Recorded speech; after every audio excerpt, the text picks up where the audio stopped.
তো লজ্জা করে না বুড়ো বাপের কাঁধে বসে বসে খেতে?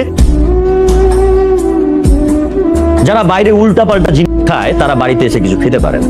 সত্যি বলেছি না? মায়ের গুণধর ছেলে।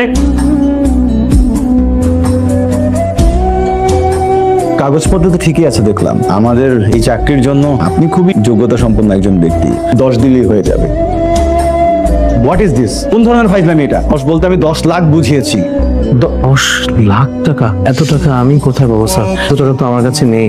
এত টাকা যদি আপনার কাছে না থাকে তাহলে আপনি আসতে পারেন। স্যার প্লিজ স্যার, আমার চাকরিটা খুব দরকার। So get lost.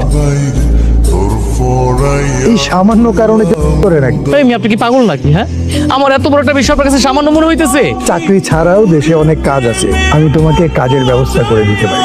আপনি আমাকে কাজের ব্যবস্থা করে দিবেন?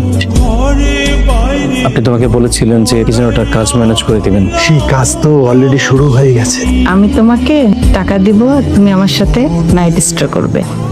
কি যাতা বলতেছেন এগুলা? অসম্ভব।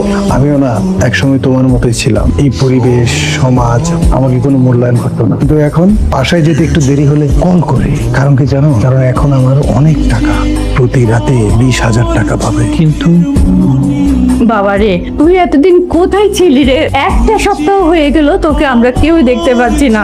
এমন অনিয়ম করে চললে এ বাড়িতে থাকা চলবে না। যা কথা বলার টাকা কথা বলবে।